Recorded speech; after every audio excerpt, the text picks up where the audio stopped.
Assalamu alaykum azizlar. Malam müşahtanlar xayrlik bolsun. Bugün biz Rusiyadagi 600 yillik tarixga dağınlıq cəmiyyət Lev Tolstoy cəmiyyəti bilan tanışıb çıxımız. Balkim Lev Tolstoyni şu edebiyat kitabımızda mı əsərlər kirgizilgəndə Lev Tolstoyni kitap oxuyduğanlar bilishi mümkün. Rusiyanınki dağınlıq yazğıcısı. Lev Tolstoyning dağınlıq əsərlərdən məsələn Uyğurçaga tərcümə qılınğan. Biz urush və tinchlik, balaliqim, Anna Karenina mushu narsalarning hammasi mushu kitoblarninki hammasini Lev Tolstoy yozgan. Bugun biz shu Lev Tolstoyninki jamiyati bilan tanishib chiqamiz. Balaligida ota-onasining o'lib ketishi mashhur adibning yoshirin iqtidorini qo'zg'atdi. Tövəndə Rusiyada 600 yillik tarixə ega Lev Tolstoy cəmiyyətinin farzand tərbiyyəsidəki 10 ögütü sözləndi. Bu farzandlar bilan birlikdə gündəlik xatirə yazış adətini yetildirishni o'ylayotgan ota-onalarga bag'ishlandi. Birinchi, bolalarga gündəlik xatirə yazg'izish orqali bir kunlik harakat ustida o'ylantiring. Ikkinchi, mukammal plan jadval tuzing hamda harakatning shakli yoki xarakterini o'zgartiring. Uchinchi, butun jamiyat a'zolarida gündəlik xatirə yazış odatini yetildiring.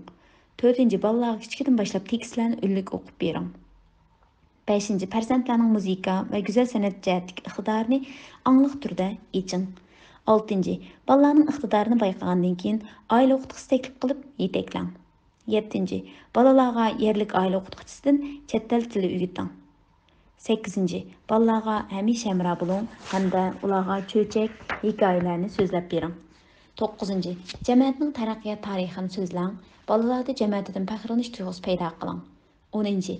Qiyinchiligi bor qo'shnilaringizga tirishib yordam bering. Ijodiyat bo'shkiga aylangan jamiyatning rivoyati va 60 yillik kundalik xotira. Lev Tolstoyni muvaffaqiyatga erishtirgan buyuk odat kundalik xotira yozishdir. Lev Tolstoy bilan Bill Gates qatorliqlarning hammasi dunyoda danqi bor, muvaffaqiyat qozongan zotlar bo'lib, ularning o'rtaq bir aloyidligi yaxshi odatlarni saqlab kelganligidan bo'lgan. Yaxshi bir odat ko'rinishda hech nimaga arzimaydigandek qilsa-mu, ammo u bir odamni falsafa, adabiyot, san'at qatorliq sohalarda ulug' odamga aylantirdi. Shunaq deyishga bo'ladiki, bir yaxshi odatga ega bo'lish bo'lmaslik, bir odamning g'alaba qilish va mag'lub bo'lishini belgilaydi. U yana farzand tarbiyasiga cho'nqur ta'sir ko'rsatdi. Yaxshi bo'lgan turmush, o'g'inish, sog'lomlik, boshqarish qatorliq odatlar bir odamni muvaffaqiyatga erishtirib qolmasdan, balki yana farzandlarni muvaffaqiyatga yetaklaydigan harakatlantirgich kuch bo'ladi. Ota-onalarning yaxshi odati bo'lsa, bolalarni tabiiy holda ularning odatini do'raydi. Shuningdek, farzandlarga bir tal beliqni tutib bergandan ko'ra, ularga beliq tutishni o'rgatganga yetmaydi. Million dollar miras qoldirgandan ko'ra, ularga yaxshi bir odatni qoldirganga yetmaydi. Benjamin Franklin Amerikalik siyosiy bo'lib, kishilar uni muvaffaqiyat qozongan zot deb ta'riflashadi. Chunki u mukammal bo'lgan o'zini boshqarish bilan vaqt boshqarishni tal-to'kis amaliyotda ko'rsatdi. Shuningdek, uning ismi bilan nom berilgan Franklin qo'llanmasi shu ehtiyoj bilan barliqqa kelgan. Bu qo'llanma hozir vaqt boshqarishdagi simvollik qo'llanmaga aylangan. Bir yaxshi odat orqali vaqtni unumli boshqarishga bo'ladi. Biroq unumli vaqt boshqarishmi vaqtdan unumli foydalanishning ma'nosini berdi. Undaqda buyuk adib Lev Tolstoyning qanday yaxshi odati bordi?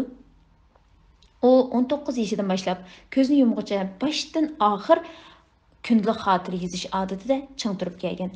Ma'lum mandan aytganda, odatdagi kundalik xotira yozish uning buyuk adibga aylanishidagi muhim omil. U kundalik xotira yozishda ching turdi. Uning bu odati oilasidagilarga ta'sir ko'rsatdi. Jamiyatdagilarning hammasi uni ulgu qilib kundalik xotira yozishdagi yaxshi odatni yetildirdi. Lev Tolstoyga nisbatan olganda kundalik xotira uningga ijodiyat manbasi bo'ladi. Ayoli va farzandlariga nisbatan intayin muhim tadqiqot temasi bo'ladi. Lev Tolstoy kundalik xotira orqali jamiyat a'zolari o'rtasidagi o'zaro tushunish va hurmatni ilgari surdi. Lev Tolstoy 1828-yilda tug'ilib, 1910-yilda vafot bo'lgan. Uning yurti Moskvaning janubidagi 160 kilometr joydagi Tulada bo'lib, u yer 1.500.000 kvadrat metr keladigan g'oyat zo'r o'rmonliq va dehqonchilik maydoni edi. Lev Tolstoy jamiyati oqso'nglik qatlamiga tava bo'lib, uning saroyi bakmi haybatlik ham ko'rkam edi. Lev Tolstoy dal shu joyda urush va tinchlik, tirilish qatorliq dunyoviy mashhur asarlarni yozgan. U yazgan nadir əsərlər kişilərning yoqtirib o'qishga sazovor bo'lib kelmoqda. U yana intayin qimmatli narsani qoldirib ketdi. U yana intayin u bo'lsa-mu 60 yillik kundalik xotira. Lev Tolstoyning kundalik xotiralari orqali biz uning qalbining cho'nqur qatlamidagi keskin tirkishish va kurashni ko'rib yetalaymiz. Bu kundalik xotirani buyuk adibning kishilik fazilatini kamolatga yetkazish haqidagi o'kinish xotirasi va e'lon qo'llanmasi deb atashqimi bo'ladi. Uningda Lev Tolstoy jamiyatining avlodlari, ota-onasining o'limi, bolalikdagi jafoliq turmushi, buyuk adib bo'lib yetishib chiqish ro'yi xotiranib qolmasdan, balki yana o'zi haqida o'ylanish xotirasimi yozilgan. Lev Tolstoy 19 yaşda oliy maktabdan yarim yo'lda chekinadi. Keyin u xotira yozishda ching turib, shu orqali o'zining yetersizliklari ustida o'zliksiz o'ylandi. Tafsiliy o'rganish planini tuzib chiqib ishlaydi. Uning o'rganish plani og'ir bo'lib, keyin o'zimi u planni ziyoda his qiladi. Shunlashqa o'rganish planining o'zini ziyoda majburlash xarakteriga ega ekanligini bayqaydi. Shu sababdan ikkinchi kunidagi xotirasini bundoq yozadi. Özüm üçün ko'p qoidalarni tuzdim. Chunki barliq topshiriqlarni bir qatimda o'rg'inlash niyatim bor edi. Ammo armonga tushliq darmon yo'qdek his qildim. Ma'lum ma'noda aytganda, o'zini rag'batlantirish bilan o'ziga to'g'ri baho berish irodani boshqarish jihatda hal qilg'uchi rol o'ynaydi. Lev Tolstoy mushu qoidani obdan bilgachga, kundalik xotira yozish orqali o'zini chiniqtirdi. Subyektiv tirishchanlik kamchil bo'lish tufaylidan nishon o'rinlanmaganda, u hamisha tirishchanlik orqali umidini yo'qotib qo'yishga yo'l qo'ymaydi. Nishon o'rinlanganda bo'lsa, o'ziga ilhom berish va o'zini maqtashni bilib, shu orqali ilg'irlash g'ayratini qo'lga keltirdi. Ma'lum bir kuni nishonini g'alabalik tamomlaganda xotirasiga mundaq yozadi. Bugun cho'ng ilgirlash bo'ldi. G'alaba xo'shallikning ta'mini oxir tetidim. Shunga yarim yo'lda bel qo'yvatsam, qat'iy bo'lmaydi. Lev Tolstoyning hayot musofasida ko'p yo'nalishlik burilish bo'ladi. Yeshining cho'ng'ishiga ergishib, u bara-bara o'zining oqso'nglik salohiyatidan zerikishga boshlaydi. Balki bir dehqonlar maktabi qurib, farzandlarini o'z tarbiyalaydigan g'oyachi bo'lishni o'ylaydi. Uningdagi bu xil o'zgarish albatta bir kunda shakllangan emas. Biz uning kundalik xotirasidan ko'ngilda qanday o'zgarishning bo'layotganligini ko'rib yetalaymiz. Oldi bilan u kundalik xotirasida har kuni bir yaxshi ish qilishni yozadi. Uning kundalik xotirasida mundaq xotirlar bor. Men qo'shnilarimga bir umr yordam berishga tayyorlandim. Buni men eng oxirgi bir qitimliq til bilan ifodalagandim. Kelgusi 3 kun ichida agar qo'shnilarimga hech qanday yordam berolmasam, o'zimni o'ldirib olish yo'lini tanlayman. U ushbu kunlik xotirasini yozib bir oy bo'lganda yana mundaq yozadi. Navoda ati quyosh o'ldirishdan burun qo'shnilarimga bir qitim yordam qilmasam, cho'qim o'zimni o'ldirib olaman. Mas'ul qamlashmagan gapkan-a. Lekin bu yerda Lev Tolstoyninki qattiq yordam berishni, boshqalarga yordam berishni o'zining hayotidagi eng muhim nizam deb qaragandek bir tarafni ko'rsak bo'ladi, ma jumlani emas. Bu yerda Lev Tolstoy o'zining nishonini ishga oshirish uchun kundalik xotirasida bu mening eng oxirgi qatim til bilan ifodalashim degan iboralarni ishlatadi. Buningdan uning o'ziga qattiq talab qo'yganligini ko'rib olg'ili bo'ladi. Uningdan boshqa Lev Tolstoy hayotining oxirgi mezgillarida ayoli bilan bo'lgan ziddiyat keskinlashib ketishi sababli uydan chiqib ketishni tanlaydi. U o'zi haqida yozgan kundalik xotirasini ching saqlagandan sirt yana maxfiy xotira yozishga boshlaydi. Bu maxfiy xotira vasiyatnoma shaklida bayon qilindi. Uning asosida u ko'z yumishdan 3 oy avval yuz bergan ishlar, boshqalarga ko'rsatmaydigan o'zi bilan ayoli o'rtasidagi ziddiyat va azobli ruhiy holatlar xotirlandi. Yoshlik davridagi Lev Tolstoy garchi qiyin muhit va sharoitdan o'tkichi biroz tang'arqagan bo'lsa-mu, ammo oxir buyuk ruhga ega mashhur odam bo'lib chiqadi. Uning ulug' insoniy fazilati kundalik xotira yozishdan boshlangan deyishga bo'ladi. U kundalik xotirasida o'zining yetersizliklari ustida atrofli fikr yurgizadi. Uning xotirasida azmilik, o'zini va o'zgani aldash, aldirang'iliq, yolg'onchilik, nomuschanlik, nirva qalaymaqonchilik, do'ramchilik, o'zgarishchanlik va yeniklik qatorliqlar xotirlandi. Barliq odatli kishilarga o'xshash, u boshdan oxir parishonlik va insonlarning azobi orasida tirkishadi. Ammo uning o'ziga qattiq talab qo'yish qat'iy pozitsiyasi uni Rossiyaning mashhur yozuvchisiga aylantirib qolmasdan, balki yana buyuk mutafakkirga aylantirdi. Kundalik xotira yozish odati oilasiga ta'sir qilish. Kundalik xotira yozish odati orqali oilasiga ta'sir qilish. Suyimlik azizlar, shu kitobning tayyorligida ba'zi ancha-muncha endi nuqsonlar uchrab qoldi ekan, shu bog'lovchilar da udil kelmaslik, shunga toza bog'lashmay egizbas chiqib qolsa to'g'ri tushuninglar. Yana birisiga men deyman, shu ona til xizmati, ona til deganda hammamizningki markaziy nuqtasi va diqqat qilganimiz bolalarimizga Uyg'urcha o'rgatishga markazlashib qolaylikchi. Ammo men deyman, Hozir biz cho'nglarmi o'zimizningki ana tilimizni qat'iy o'rganishimiz va buni bir prinsipga aylantirishimiz kerak deb qarayman. Chunki cho'nglar o'zimizning tilimizni tekshirib baqsaq bo'ladi. Mayli nada yashaydi. Turkiyadagilar bo'lsin, masalan, mushu tilimga boshqa tilni aralashtirib gap qilayotamdim. Jumla shakllarim qanday bo'layotidi? Men tarjima tilida gap qilayotamdim yoki sap uyg'urchada gap qilayotamdim. Bu narsalar iliqi nayt yaxshi bo'lgan asarlarni o'qish, anglash orqali o'zimizning ona tilimizni va cho'nglar yaxshi saqlab qola olamiz. Shunga mushu hozir ovozimni anglayotganlar bo'lsanglar, kitoblarningki burun o'qilganlarning hammasini xotirlab men YouTube kanaliga qo'yib qo'ydim. Kanalimizda shu dunyodagi mashhur kishilarning farzand tarbiyasi deb ayrim. Ham kitob bir xil tahlil shaklida o'qilgan bo'lg'achqa normal iliqi boshqa bu diktorlardek emas. Shunga balkim bizni tafakkurga yetaklay olishi mumkin. Kitob haqida o'ylana olishimiz mumkin. Bu jarayonda biz to'xtamay uyg'urchani anglash jarayonida o'zimizningki ona tilimizni obdan saqlab qolishga turtki bo'la olamiz deb o'ylayman. Shunga oralıqda anglayolmagan qarindoshlar bo'lsa, shu YouTube kanalida qo'yib qo'ygan yerdan anglasanglar bo'ladi. Mencha kitobni men o'qishni izchil davom qilaman, sizlarmi anglashga ahamiyat bersanglar deb o'ylayman. Shunga ba'ziya tutuqlab qolsak, oxirida chiqib deydiganim shu kitobniki tahrirligiga ozroq masala ekan. Kundalik xatir yozish odati orqali oilasiga ta'sir qilish. Lev Tolstoy kundalik xatir yozishda o'zini muvaffaqiyat qozonib qolmasdan, balki yana oilasidagilar va atrofdagilarga cho'nqur ta'sir ko'rsatdi. U ayoli va bolalaridan o'zidagi xatir yozishda ching turishni talab qilmaydi. Ammo ular kundalik xatir yozishga orqa-orqadan qatnashadi. Uning xatir yozish odati butkul jamoatdagilarda xatir yozish odatini yetildirdi. Bu ota-onaning ulgulik va namunalik rolining muhimligini yana bir qayta isbotlaydi. Kundalik xotira Lev Tolstoy jamoatining inoqligini saqlashlik vositasiga aylandi. Bu jamoatning a'zolari kundalik xatir yozish orqali o'zaro tushunish va hurmatni saqlaydi. Ayoli yo'ldoshi bilan bo'lgan yaxshi munosabatni saqlashga, farzandlarning dadasi bilan bo'lgan dadabollik munosabatini saqlashga tirishadi. Dadami farzandlarni to'g'ri yo'nalish tarbiyalashga tirishadi. Lev Tolstoyning o'zining pushtidan 13 bolasi bor bo'lib, bulardan 4 bolasi baxtga qarshi o'lib ketadi. Uning farzandlari dadasining har kuni xatir yozayotganligini ko'rib, turg'achqa ularni bes-besda do'rab xatir yozadi.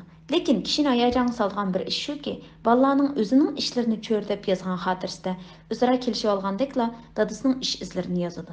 Masalan, dadasining tasodifiy nimalarni o'ylaganligini, dadasining kayfiyatining yaxshi-yomonligi qatorliq ingichka ishlarning hammasi ularning xotirasiga to'liq xotirlandi. Agar bolalarning ko'nglida dadasiga bo'lgan hurmat to'liq bo'lmasa, xotir mazmuni dadasini markaz qilmaydi. Buningdan bolalarning qalbida dadasining qanchalik hurmatga sazovor ekanligini ko'rib olg'ili bo'ladi. Ikkinchi o'g'li xotirasida bunday yozdi. Dadam bizni azaldan jazolab boqmagan, biroq u faqat bizni ko'zimizga qarab ko'nglimizgini bilalaydi. Bu ish meni bekli qo'rqitib ketdi. Men ba'zida onamga yolg'on so'zlasam, lekin dadamga qilcha yolg'on gap qilolmaydim. Chunki yolg'on so'zlaganimni dadam bilib oladi. Shunga hech qaysimiz dadamizga yolg'on so'zlamaydik.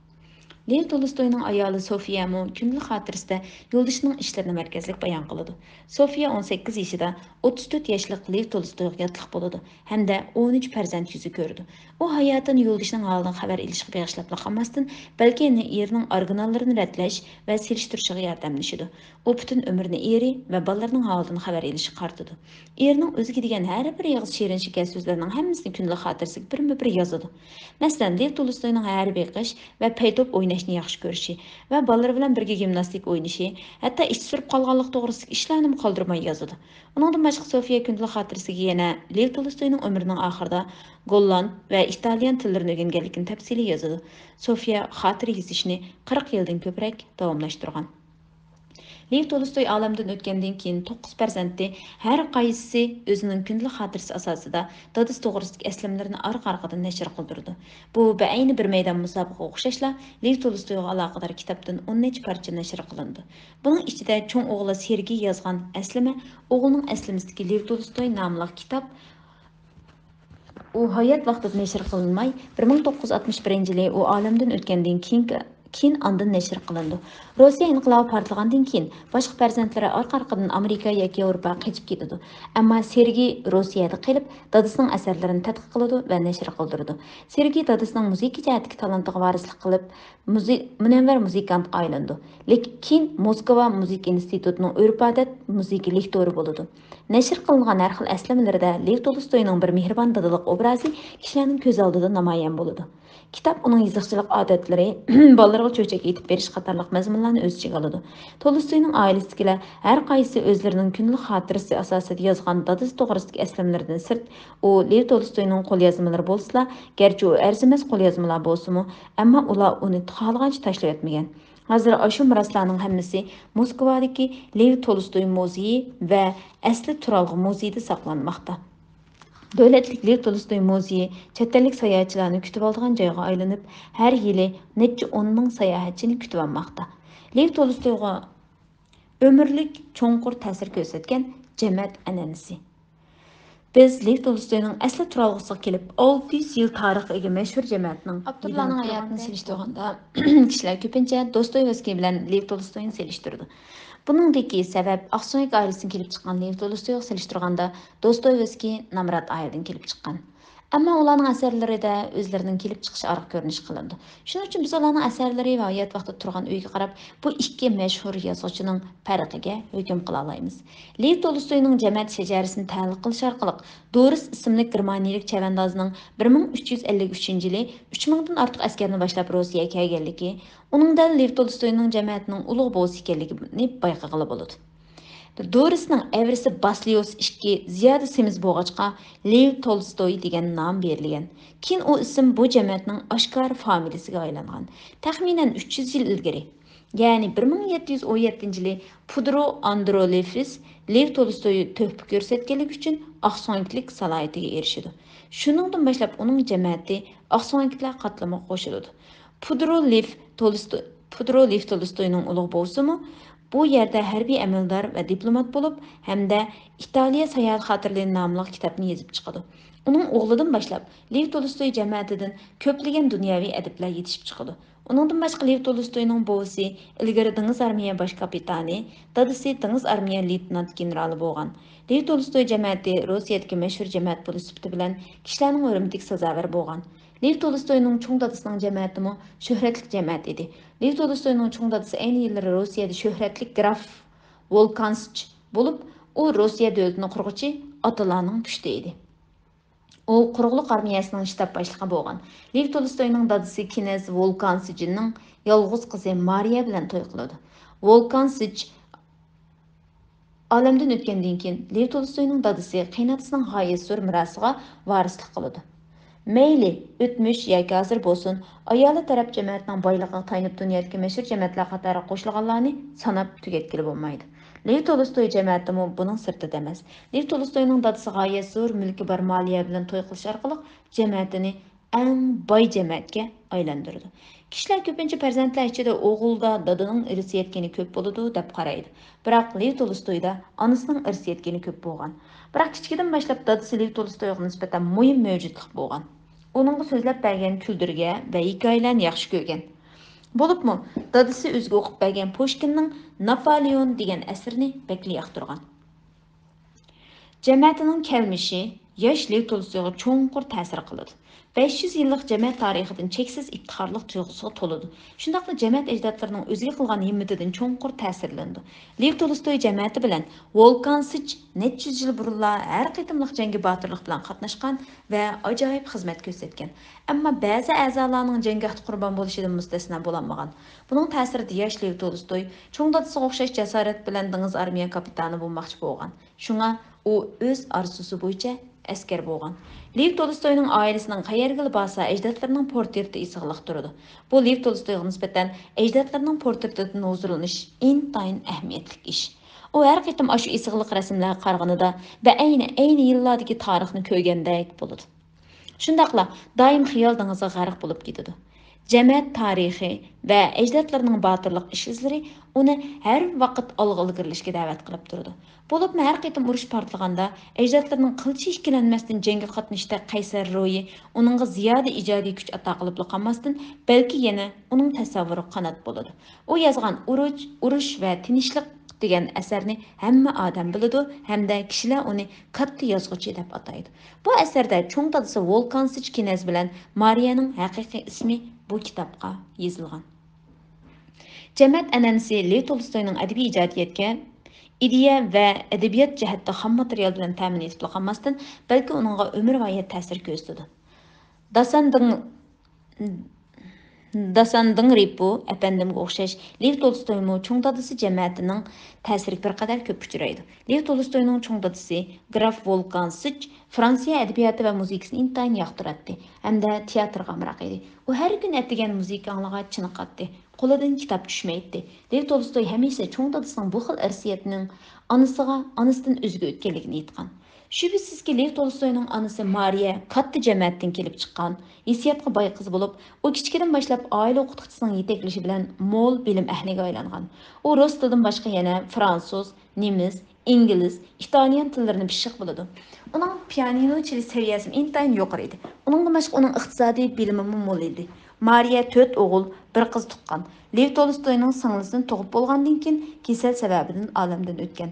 Lev Tolstoy 4 qarindoshning kenjisi bo'lib, onasi ko'z yumganda u aran 2 yoshda edi.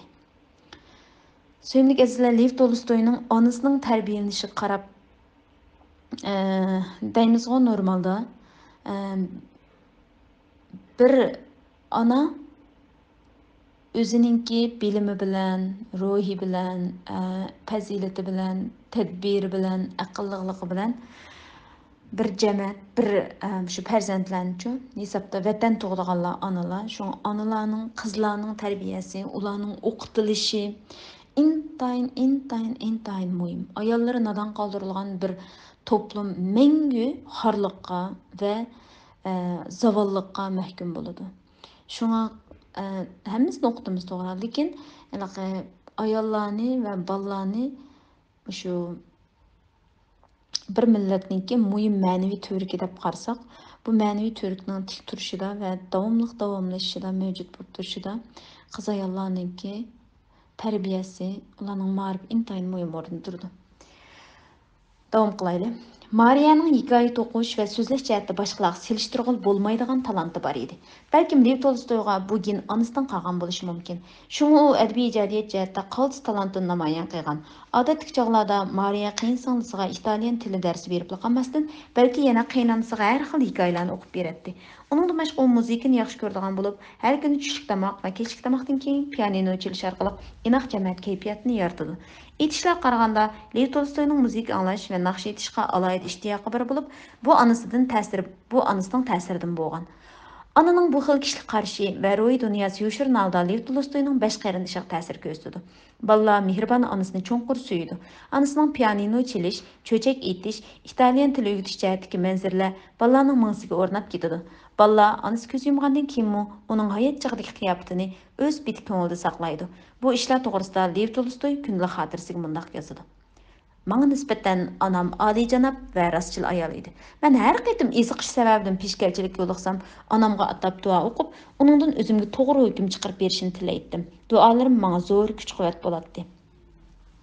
Lev Tolstoy hissiyatga boy ham aql farosatga to'shqan onasini intayin hurmatlaydigan bo'lib, onasi uning qalbining cho'nqur qatlamlariga o'rnab ketgan edi. Garchi onasi Lev Tolstoy 2 yosh vaqtida o'lib ketgan bo'lsa-mu, ammo Lev Tolstoy kichkidan boshlab cho'ng onasining urug' tuqqanlari, dadasi va cho'ng akasidan onasi haqidagi ish izlarni anglagan. Suyimli azizlar, bugun mushagicha o'qaylik, davomini atiyan davom qilamiz. Hammalarga rahmat, xayr xo'sh.